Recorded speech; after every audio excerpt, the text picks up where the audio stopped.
우리 아버지의 이름을 거룩하게 하시며 아버지의 나라가 오게 하시며 아버지의 뜻이 하늘에서와 같이 땅에서도 이루어지게 하소서. 오늘 우리에게 일용할 양식을 주시고 우리가 우리에게 잘못한 사람을 용서하여 준 것 같이 우리 죄를 용서해 주시고 우리를 시험에 빠지지 않게 하시고 악에서 구하소서. 나라와 권능과 영광이 영원히 아버지 것입니다. 아멘. 네, 하나님 말씀은 고린도전서 11장 1절입니다.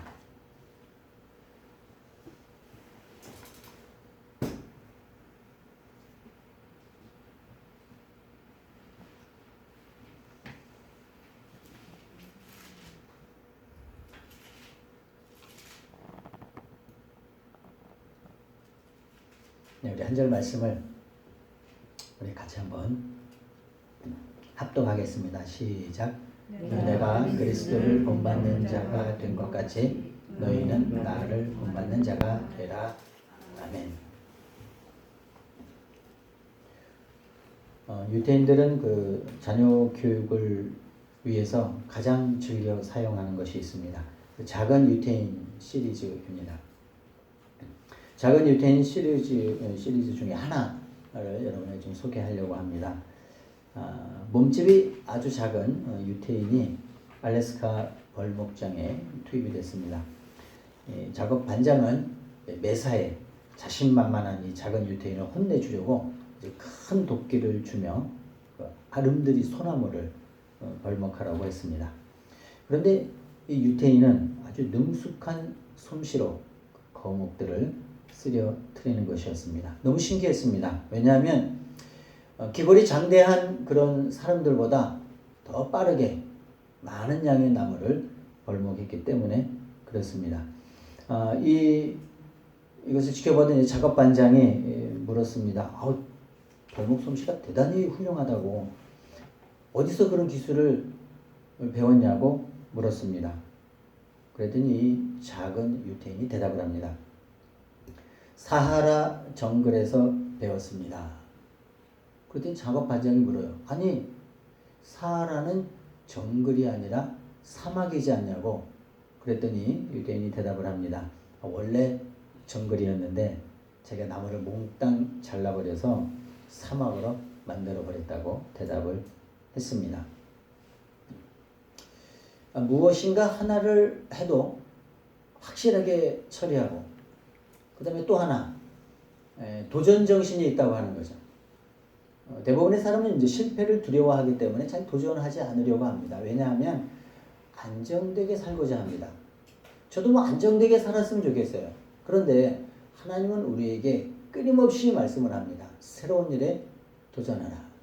우리가 새로운 피조물로서 거듭남을 받아서 정말 우리가 생각하기에는 안 되는 일 같아도 하나님이 보시기에는 가능한 일이 얼마든지 가능하다 하는 것이죠. 사람들은 대부분 이렇게 이야기합니다. 지금 시대에는 개척교회는 어렵다.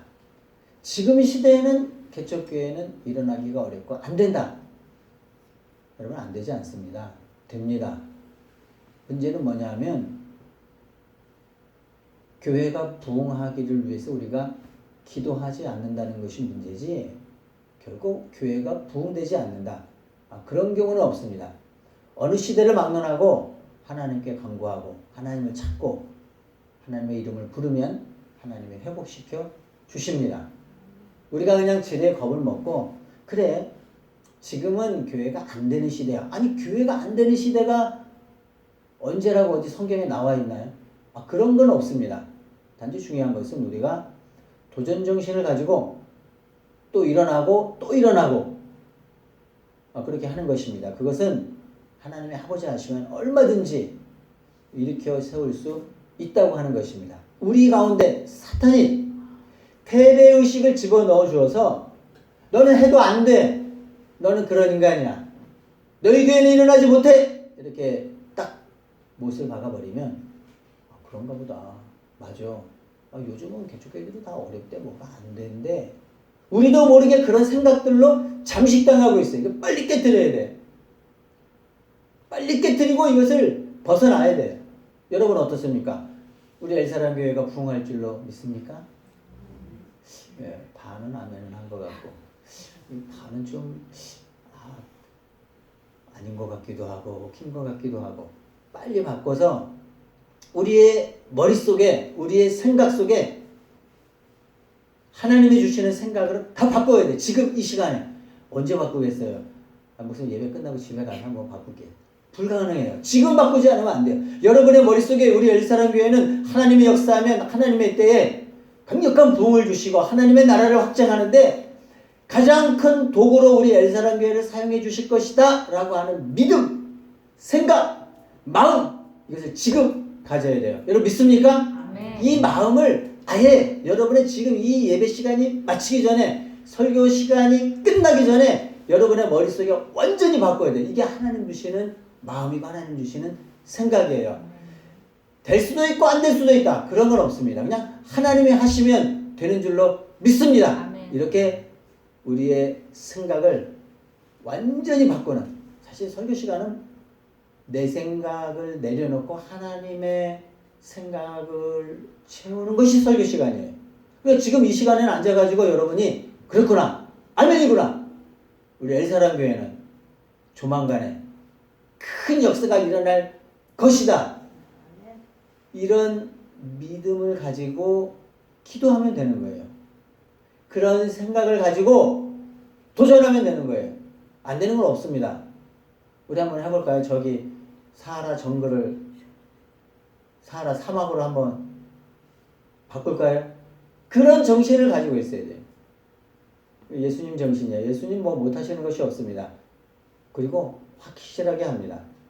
새로운 도전 정신을 가지고 저는 뭐 매번 기대합니다. 매번 하나님께서 우리 교회를 통해서 어떤 일을 이루실 것인데 한 2%가 부족한 거예요. 2%. 조금만 하면 무엇인가 하나님의 그 사이클, 그 뭐죠? 주파수에 뭐가 딱 맞으면 되는데 그것이 2%라는 음료수도 있는데 그 2%가 그 말이 뭐냐면 됩니다. 우리가 기도하면 안 되는 일이 없어요. 우리 생각을 완전히 이 시간에 바꾸어서 기도하면 하나님이 그렇게 해 주신다라고 하는 확실한 믿음을 이 시간에 가질 수 있기를 간절히 바랍니다.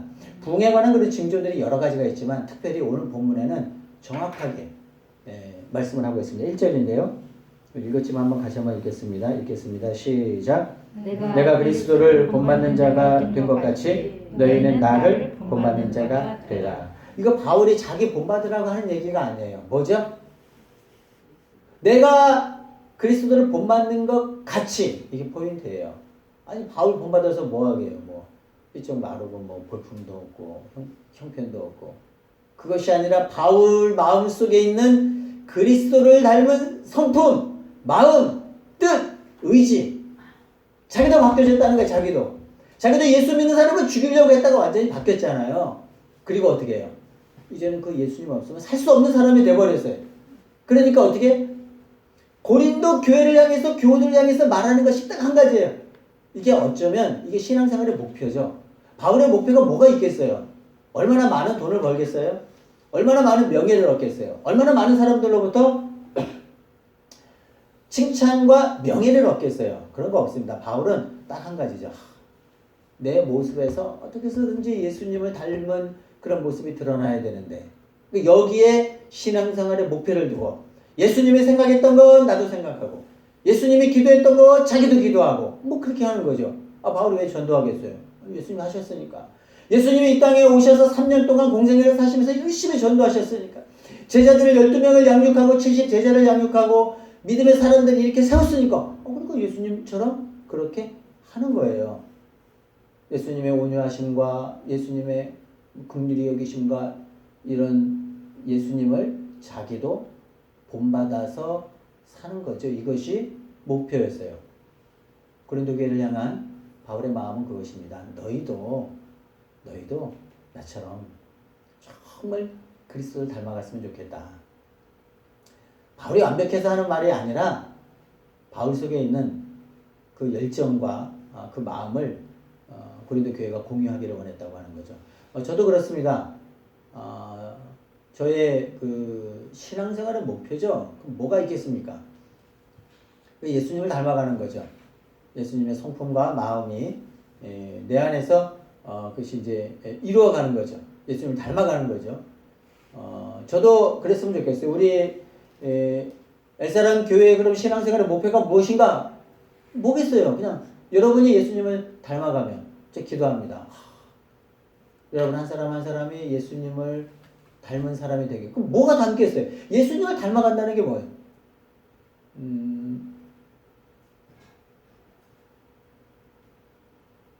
예수님이 그런 하셨던 모든 일들과 생각들 이런 것들을 이제 우리가 닮아가는 거죠. 여러분이 그렇게 했으면 좋겠어요. 결국엔 1년 전보다는 많이 닮은 것 같아요. 기대해도 좋습니다. 우리 한번 따라서 한번 해볼까요? 나는 예수님을 닮아가고 있습니다. 나는 예수님을 닮아가고 있습니다. 네, 그런 우리 신앙생활의 목표가 사실은 그 예수님 닮아가면 되는 거거든요. 예수님이 거룩하면 우리 또 그 따라서 그렇게 해가면 되죠. 이것이 이제 신앙생활, 그 다음에 경건생활의 목표라고 하는 것입니다. 제가 이제 3권의 책을 여러분한테 매번 좀 권면을 합니다. 어거스틴의 참회록하고 존 번연의 철로역정하고 그 다음에 이 토마스 아킨비스의 그리스도를 본받아라고 하는 이런 책이죠. 그리스도를 본받아라고 하는 책은 여러분이 좀 뭐 가까이 두고 많이 이렇게 보면 성경 다음으로 좀 많이 보면 좋을 것 같아요. 왜냐하면 그냥 그 책을 읽으면 어떤 생각이 드냐면 세상에 내가 추구했던 것들이 너무 하잘것없게 여겨져요. 그건 뭐 참 대수롭지도 않은 것인데 내가 그걸 막 가지려고 하고 추구하고 뭐 그거 좀 얻으면 좀 기쁘고 사실은 우리 기쁨이 그것을 얻는 데 있는 게 아니거든요. 그런데 이제 그 책 속에는 성경에 기록된 원리에 근거해서 우리에게 가지고 있는 죄악된 습성들을 버리고 어떻게 하면은 예수님을 닮아가는 사람으로 될 수 있을까? 여기에 주안점을 가지고 그 책이 기록되었기 때문에 예수님 닮아가는 거 거기서 뭐가 있겠어요? 여러분의 소원이 뭐예요? 여러분의 신앙생활의 목표가 뭐예요? 예수님 닮아가면 되는 거죠. 물론 뭐 부족합니다. 우리가 완벽할 수 없어요. 저는 완벽을 추구하지 않아요. 단 한 가지 우리 안에 이 예수님의 성품이 하나하나씩 이루어져 가는 것입니다. 여기 오늘 본문에 기록된 그리스도를 본받는 자라고 하는 이 단어는 완료형이 아니라 진행형으로 되어 있어요. 다시 말해서 계속해서 예수님을 닮아가는 거죠. 1년 전의 모습과 1년 후의 모습이 다를 수 있어요. 어제의 모습과 오늘의 모습, 또 오늘의 모습과 내일의 모습이 이게 완성이 아니에요. 완성할 수 없죠. 그러나 그것을 위해서 지속적으로 계속해서 예수님을 닮아가는 거죠. 그렇게 본받는 것이죠. 예수님을 이제 닮아가려면 이제 어떻게 해야 될까? 이제 한 가지 좀 포인트인데 여러분 이걸 좀 잘 기억을 했으면 좋겠습니다. 어떻게 예수님을 닮아갈까? 사실은 뭐 성경의 원리가 많이 있습니다. 예수님을 닮아가는 방법들이 많이 있어요. 제가 이 시간에 여러분에게 권면하고 싶은 것은 히브리서에 보면 12장 2절에 이런 말씀이 있습니다. 믿음의 주에 온전케 하시는 이 예수를 바라보자. 믿음의 주? 온전케, 우리를 온전하게 한대. 온전하게 하는 예수를 Let us fix라는 단어가 있어요. 예수님 바라본다. 그럼 어떻게 해요? 예수님을 바라보면서 우리의 시선을 고정하는 거죠. 그러니까 예수님을 닮아가는 거죠. 아니 자녀들이 부모를 닮는 것은 아주 자연스러운 일이에요. 왜요? 함께 생활하고 함께 보고 하니까 닮아가겠죠. 우리가 하나님의 자녀로서 하나님을 닮아가는 건 아주 당연한 일이에요. 우리의 시선이 예수님에게 고정되는 순간, 픽스되는 순간 그러니까 내가 필요할 때만 예수님을 예수님 내가 필요할 때만 예수님을 보는 게 아니라 어느 때나 항상 픽스는 뭐예요? 고정이에요. 고정. 그러니까 예수님을 항상 바라봐야 된다고 하는 거죠. 그럼 닮아가는 거예요. 예수님 생각하고 또 예수님이 행하셨던 일 좀 기억하고 또 추억하고 또 예수님이 어떤 일 하셨는지 성경도 보면 아주 자세하게 나와 있잖아요. 그렇구나 예수님. 그러니까 예수님에게 우리의 초점을 맞추면 닮아가게 돼 있어요. 왜 이 시대에 예수님 닮은 사람이 없는가? 우리의 시선이요, 예수님에게서 자꾸 떨어져요.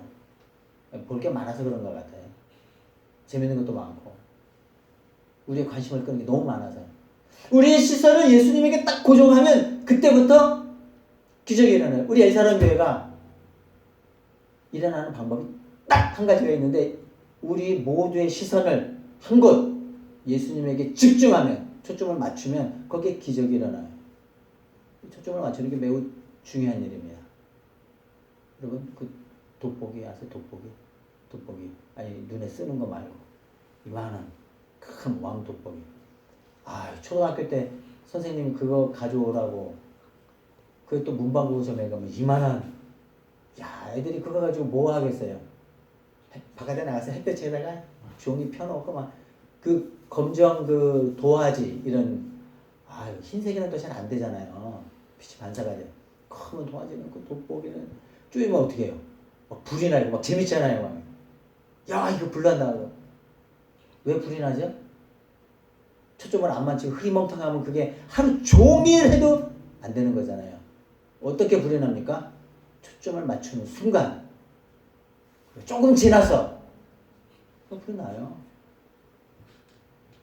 우리 엘사랑 교회가 여러분의 시선을 예수님에게 픽스하는 순간 어떻게 해요?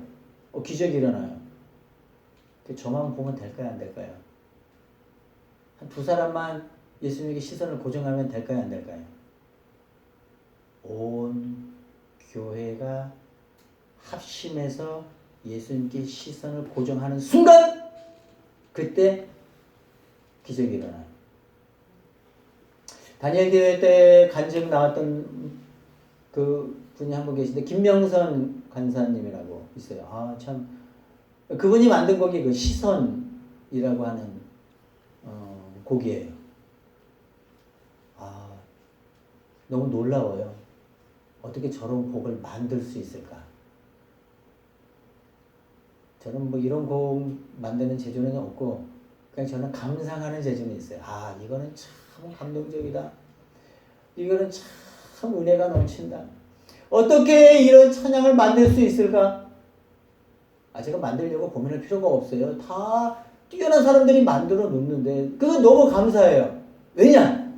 하나님의 마음을 그들이 받아서 나 대신 찬양하고, 나 대신 작곡하고, 나 대신 작사해가지고 아주 아름다운 곡을 만들어내기 때문에 저는 얼마나 감사한지 몰라요. 그 시선이라고 하는 곡의 내용은 이렇습니다. 내게로부터 눈을 들어 주를 보기 시작할 때 주의 일을 보겠네. 내 작은 마음 돌이키사 하늘의 꿈 꾸게 하네. 주님을 볼 때. 자, 보세요. 이 찬양 하나에 얼마나 우리의 시선이 주님을 보고 또 보고 또 보고 하면 어떤 일이 일어나는지를 이 짧은 가사에다 함축하고 있어요. 모든 시선을 주님께 드리고 살아계신 하나님을 느낄 때 내 삶은 주의 역사가 되고 하나님이 일하기 시작하네. 이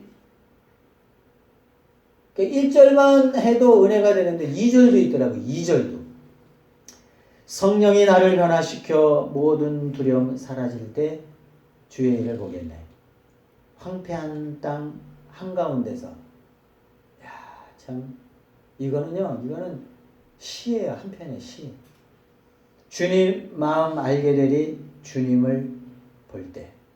모든 시선을 주님께 드리고 전능하신 하나님을 느낄 때 세상은 주의 나라가 되고 하나님이 일하기 시작하네. 후렴에는 주님의 영광 임하네.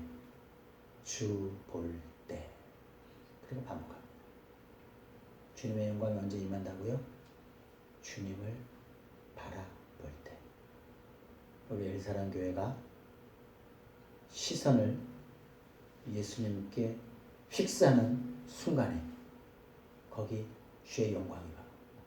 우리가 이 짧은 예배 시간에 우리의 시선을 예수님께 고정할 때 여기에 여호와 하나님의 영광이 임하고 그 다음부터 누가 일한다고요? 하나님이 일하시는 거예요. 우리는 그냥 주님만 바라보면 돼요. 우리의 마음을 주님께 드리고 우리의 시선을 주님께 집중하기만 하면 그 다음부터는 누가 일하세요? 하나님이 일하세요. 하나님. 우리의 시선을 고정했으면 좋겠어요. 나로부터 눈을 들어서 눈을 떼어서 주님을 바라봤으면 좋겠어요. 주님의 모습을 바라보시고 주님의 성품을 바라보시고 주님의 인격을 바라보시고 닮아집니다. 더 중요한 것은 예수님의 마음이 전달이 돼요. 예수님께 시선을 집중하는 순간 내 마음이 예수님의 마음으로 변화가 일어나요. 단지 보는 것으로 끝나는 것이 아니라 내 마음이 바뀌어지는데 주님을 볼 때 그런 역사가 일어나고 내 마음이 예수님의 마음으로 바뀌는 거예요. 그 어느 원사님이 막내 아들이 4살 때 일이에요. 그러니까 아파트 상가에서 애가 뛰어놀다가 이제 뛰어나가니까 이제 사고가 났어요. 입에서 막 피를 토하면서 쓰러지니까 부모가 얼마나 놀랐겠어요. 그 이제 걔를 아빠가 안고 그 사고 낸 차 옆에 이제 앉아서 병원으로 가는데 막 이 사람이 이제 안절부절 못하죠. 사고를 냈으니까. 그러니까 오히려 그 있던 부인 권사님이 괜찮을 거라고 오히려 안심을 시키고 막 이 사람하고 안절부절 못하는데 오히려 이렇게 아이를 잘 챙기지 못해서 미안하다고 그렇게 얘기를 하는 거죠. 근데 잠시 후에 병원 가서 뭐 머리 찢고 뭐 이렇게 다 해봤더니 별 뭐 이상이 없어요. 뭐 입에서 피 나는 건 뭐 어디서 뭐가 터져서 나오는 게 아니라 그냥 입술 그 안에 어떤 큰 상처가 아니라 작은 상처들로 인해서 이제 피가 나는 그냥 몇 반을 꼬매면 되는 정도의 것이라는 거죠. 그런데 이제 그날 저녁에 사고를 낸 사람은 얼마나 마음이 저렇겠어요. 그래서 큰 돈을 가지고 와가지고 이야기를 하대요. 이걸 갖다가 좀 쓰고 혹시 비용이 더 들면 자기가 더 하겠다고. 그랬더니 이 부인 권사님이 아니라고 이거 받을 수 없다고. 사실 우리 아이가 이렇게 뛰어들어서 사고가 난 거지. 우리가 아이를 잘 간수하지 못한 것 때문에 일어난 일이기 때문에 이거 받을 수 없다고. 그러니까 이 사람이 다른 사람들은 어떻게 하죠? 막 안 아픈데도 막 병원 가서 누워 있고 뭐 조금 그러면 이게 뭐 안 움직여요 막 그러면서 한 푼이라도 더 받아내려고 하는데 이 사람은 돈을 갖다 주는데도 안 받는다 그러니까 너무 이상한 거죠. 그래서 아주머 대체 어떤 분이길래 그러냐고 그랬더니 딱 한마디 했다 그러잖아요. 저는 교회 집사입니다. 이렇게 얘기를 했어요.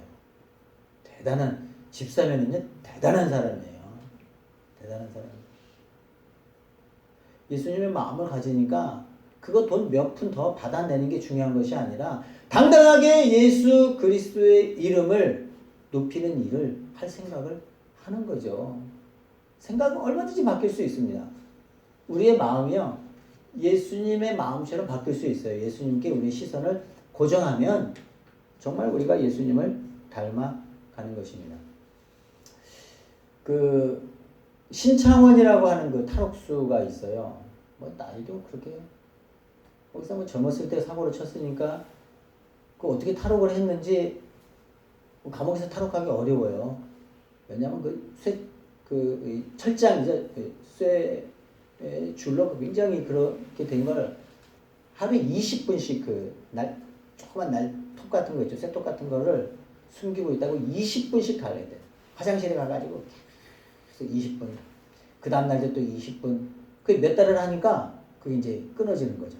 그래서 그걸로 탈출하고 그걸 위해서 그 구멍이 얼마나 조그맣게 했어요.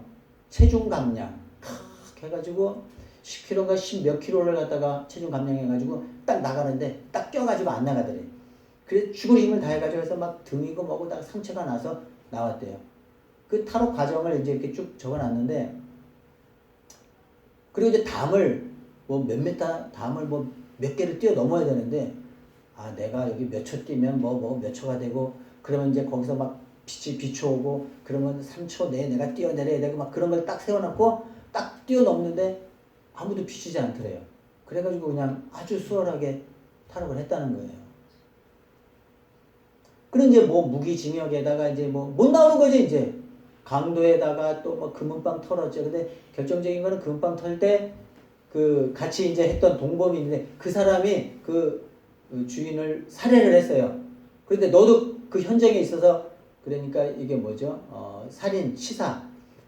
그것을 보고 말리지 않는, 현장에 있으면은 이제 죄가 더 중한데, 자기는 그게 없었다는 거예요. 늦게 도착했대요. 뭐 다리가 어떻게 해가지고 늦게 도착했는데, 자기는 거기 현장에 있는 걸로 해가지고 이제 처벌을 받게 되고, 이제 형을 받게 되고. 그래 뭐 억울해가지고 안 되겠다. 그래가지고 이제 어떻게 하죠? 탈옥을 결심하게 되는 거죠. 그래서 탈옥해가지고 그렇게 못 잡았나봐요. 대한민국에 막 난리가 났어요. 신창원 잡으면 돈 준다. 그때 제가 잡았으면 현상금이요. 그 당시에 그때까지 현상금이 그렇게 많은 현상금이 건 적이 없대요. 당시에 5천만 원 현상금을 걸었는데 못 잡았죠. 이제 잡을 수가 없었죠. 2년 반 동안 도망다녔대. 그래서 하여튼 대한민국 그 사람 때문에 옷 벗은 사람이 많대요. 경찰들 막 바로 앞에서 놓치고 해서 또 하고 뭐 누구 잘리고 막. 근데 이 사람이 이제 그렇게 돌아다니다가, 원래는 이제 이 사람 가정 환경이 좀 불우했어요. 어머니가 일찍 간암으로 돌아가시고 환경이 안 좋고 또 뭐 그러니까 어려운 그런 환경. 그래서 뭐 초등학교 겨우 이렇게 하고 중학교도 뭐 들어갔다가 뭐 3개월 만에 어떻게 또 중퇴를 당하고, 하여튼 그런 환경 가운데 내몰린 거죠. 그런데 그분이 그 처음에 이제 불교 신자로 태어났는데 나중에 회개하고, 자기가 그렇게 그 옥중서신 편지를 썼는데, 자기는 사형 가지고 안 되는 사람이라고, 사형도 부족한 사람이라고. 예수님을 만나고 나니까 자기가 얼마나 큰 죄인지, 얼마나 많은 사람들을 해쳤는지, 얼마나 죽어 마땅한 죄인인지 이런 걸 이제 깨닫게 되고, 그렇게 편지를 썼어요. 자기는 사형도 부족한 사람이라고. 그렇게 그 사람이 변화가 되는 데는 두 사람의 영향이 있었는데, 한 사람은 그 김신웅 장로님이라고 교도소 선교하시는 분 한 분이 있고, 또 한 분은 이제 그 탈옥 하고 나서 계속 도망 다닐 때 있었던, 근데 어떤 이제 아파트에 들어갔던 20대 여인이 있어서 이제 그 여자를 범하고 어떤 이제 양심의 가책을 느끼고, 아 내가 참 한 사람의 인생을 망쳤다 이런 생각을 하고, 그 칼을 가지고 자기 같은 놈 살아서 뭐 하냐고 이제 자기를 죽여달라고 그 여인한테 칼을 건넸는데, 그 여자가 그 죽이지 않았다는 거예요. 그 칼 죽이지 않을 뿐만 아니라 이제 그게 그날이 비 오는 날이었는데 옷이 막 다 엉망이 되고 왔으니까 그 옷을 다 빨아서 세탁을 해줄 테니까 좀 달라고. 너무 이상한, 정말 있을 수 없는 일들이 일어난 거죠. 그리고 이제 또 3일인가를 굶었대요. 그 이제 도망 다니면서 밥도 못 먹고 3일을 굶었는데 따뜻한 밥까지 해주면서 하니까 완전히 그 이제 어떤 고마움을 느꼈던 것 같아요. 그래서 자기가 그 여자한테 해줄 게 아무것도 없잖아요. 근데 한 가지가 있었어요. 이 사람한테 걸린 현상금, 이거 타게 해주는 거죠.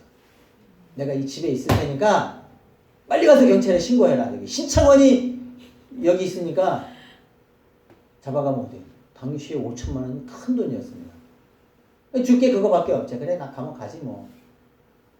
제가 어저께 후건이 그 포항 갔다가 태워다 주고 이렇게 올라오는데 청송이라는 딱 표지판이 있더라고. 그 무서운 청송교도소. 거기 가면 진짜 뭐 거의, 제가 이제 기사를 이제 조금 읽어봤는데 무섭더라고요. 감옥에는 절대 가면 안 될 것 같아요. 막 얼마나 심하게, 지금 모르겠어요. 그 당시에 얼마나 심하게 구타를 하고 막 몽둥이로 막 두들겨 패는지 거기서 그랬대. 이 사람들이 패면서 뭐라 그러냐면은 죽지만 안 하면 된다. 그러니까 거의 뭐 제가 그거 읽으면서 다짐을 했어요. 나는 절대 저기 가지 말아야지. 그 세계가 굉장히 무서워요. 그 청송이라는 거기서 또 그렇게 교도소에 있었고 지금 이제 뭐 부산에 있는 교도소에 옮겨서 거기서 생활을 하는데 그런 과정들을 쭉 보면서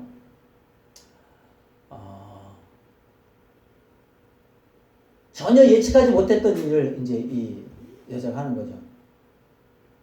잠시 후에 경찰관하고 들이닥칠 줄 알았는데 혼자 온 거예요. 왜 그러냐면 이 신창으로 너무 이상한 경험들을 하는 거죠. 그러면서 이야기하는데 뭐 할 말이 있냐고 그랬더니 그 여자가 그러는데 부탁이 있다 그래요. 부탁이. 그러니까 눈이 빛나면서 아니 무슨 부탁이냐고 물어봤겠죠. 그랬더니 아저씨도 예수 믿으라고 그 말을 했대요. 얼마나 이게 충격적인 도대체 예수님이 누구길래 내가 저 여자의 인생을 다 망쳐버렸는데 오히려 나에게 따뜻한 말을 건네주고 예수 믿으라고 하는데 도대체 그 예수가 뭘까? 그때의 경험과 그 다음에 김신웅 장로님의 또 교도소 선교 이걸 통해 가지고 이 사람이 자신의 이제 죄를 깨달은 거죠. 얼마나 큰 죄인인지. 늘 참여하는 마음으로 뭐 편지도 쓰고 뭐 거기서 이제 그 뭐죠 이게 돈 그거 있잖아요. 이런 걸 다 모아가지고 또 어려운데 뭐 쓰기도 하고 그래서 막 사람들이 그때 당시 난리가 뭐 의적이다 뭐 영웅이다 뭐 영웅은 아니죠. 잘못은 잘못인데 그렇게 미워할 필요는 없지만 그러나 그 사람이 죄를 깨닫고 돌아왔다고 하는 거예요. 자신의 죄를 발견했다고 하는 거죠. 예수님을 바라볼 때 예수님 안에서 자기가 얼마나 부족한 존재인지를 알고 참여하는 마음으로 이제 살고 있는 거죠. 한평생. 뭐 지금도 아마 제가 알기로는 무기수를 알고 있어요. 뭐 나올 수 없습니다. 비록 이 세상에 나올 수는 없지만 그가 이 한 여인의 정말 예측할 수 없는 그런 것 때문에 이렇게 변화됐다고 하는 거죠. 생각을 했어요. 어떻게 그럴 수 있을까? 예수님을 닮지 않고는 전혀 이거 할 수 없는 일이에요. 이것은. 불가능한 일입니다. 여러분 원수 용서 불가능해요. 그런데 예수님 마음은 가능해요. 예수님 불가능한 게 없어요. 어떻게 그런 일을 할 수 있을까? 하나님 제 마음 가운데 그런 마음을 주더라고요. 그 사람이 불쌍하게 보였겠구나. 그런 마음을 주시더라고요. 신창호는 자기 힘대로 그렇게 그냥 살아가는 사람이지만 이 여인의 눈에 볼 때는 너무 불쌍했던 것 같아요. 전도는요, 불쌍한 마음을 가져야 전도할 수가 있어요. 저도 이제 전도 대상자 몇 사람이 있어요.